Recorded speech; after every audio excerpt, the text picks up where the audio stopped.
امروز وقتی شوهرای ما ایدر میگیرن باید ما چهره کشاده داشته باشیم، باید ما تازه باشیم، باید ما خوشبویی داشته باشیم که وقتی شوهرای ما امروزها در همین کوچه های ما چرخ میزنن، خصوصا در مرشدگاه میشنن، تمام نمودی همین سینه های زنها تماشا میکنن، تمام نمود شد.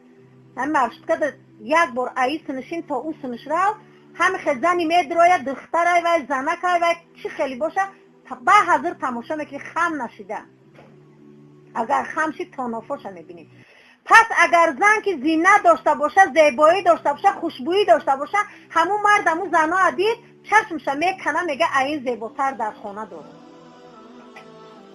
وقتی که شوهرایی که زن میگیرن مقابل نشان میکنن با زنهای خود، من فکر میکنم اول گناهگار ما زنها خودمون.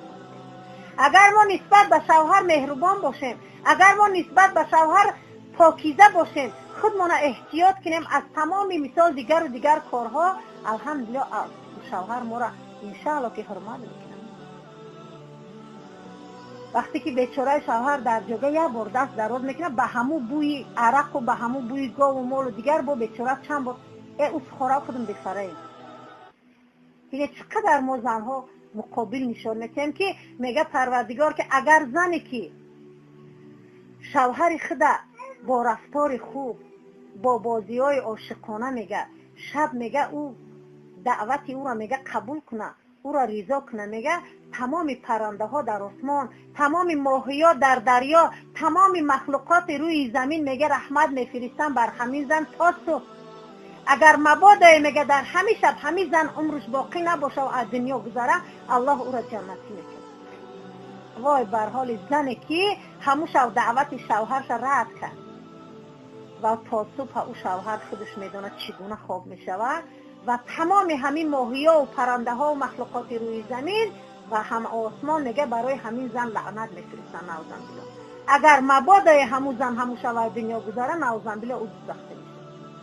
پس خواهران مادران، دقیقه کار این یگون میگه که در حقیقت کردن حال از خدا شرم دار، شرم دار. چیزی که الحمدلله از شریعت و ما و شما آمده رسید ایجای شرم داشتن. آنه که میگه وقتی که حضرت رابعه میگه سوال کردن که برای چی شوهر نمیکنی و توی قدر یک زنی با تقوا هستی و سه عالمی که میگه نزد شما گفتن که بیا که شوهر ده برو، تو خود میدانی که الله میگه بهترین زن همون زنی هست شوهر داره، بهترین مرد همون مرد هست زن داره، پس بیا که به شوهر برو. میگه سه سوال میکنیم، اگر در سوالام جواب که یکی از شما انتخاب میکنیم. و میگه عالما که قدر عالمی همون زمانه بودن فکر کردن که در سوالای حضرت رابعه پاسخ گفته میتونن و گفتن که بگذار. اما آسمان میگه برای همین زن لعنت میفرستن. نعوذ بالله. اگر مبادا همون زن همون شب دنیا گذاره، نعوذ بالله او دوزخ میشه.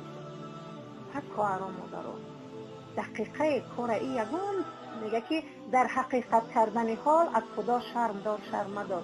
چیزی که الحمدلله از شریعت و ما و شما آمده رسید ایجای شرم داشتن.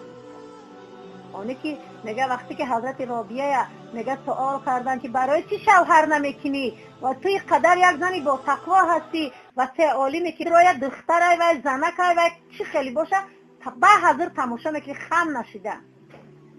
اگر خم شید تانافاش میبینید.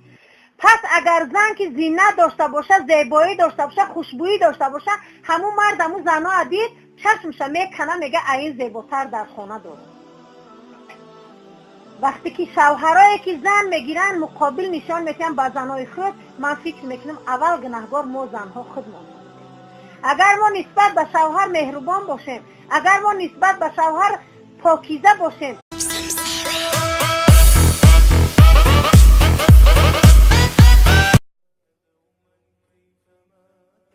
پس امروز وقتی شوهرای ما ایدر میگیرن باید ما چهره کشاده داشته باشیم، باید ما تازه باشیم، باید ما خوشبویی داشته باشیم که وقتی شوهرای ما امروزها در همین کوچه های ما چرخ میزنن، خصوصا در مرشدگاه میشنن، تمام نمودی همین سینه های زنها تماشا میکنن، تمام نمود شد. هم مرشدگاه یک بار ای سنشین تا او سنش رو هم خزنی می دعوت او را میگه قبول کنه، او را رضا کنه، میگه تمام پرنده ها در آسمان، تمام ماهی‌ها در دریا، تمام مخلوقات روی زمین میگه رحمت میفرستن بر همین زن تا صبح. اگر مبادا میگه در همین شب همین زن عمرش باقی نباشه و از دنیا گذاره، الله او را جنتی میکنه. وای بر حال زنی که همون شب دعوت شوهرش رد کرد و تا صبح او شوهر خودش میدونه چگونه خواب میشود و تمام همین ماهی‌ها و پرنده ها و مخلوقات روی زمین و خودمون احتیاط کنیم از تمام مثال دیگر و دیگر کارها. الحمدلله شوهر ما را انشاءالله که حرمت میکنه. وقتی که بیچاره شوهر در جگه یک بار دست دراز میکنه به همون بوی عرق و به همون بوی گاو و مال و دیگر با بیچاره چند بار او سخورا خودم بسره. دیگه چقدر ما زنها مقابل نشان میکنیم که میگه پروردگار که اگر زنی که شوهر خود با رفتار خوب با بازی های عاشقانه میگه شب میگه او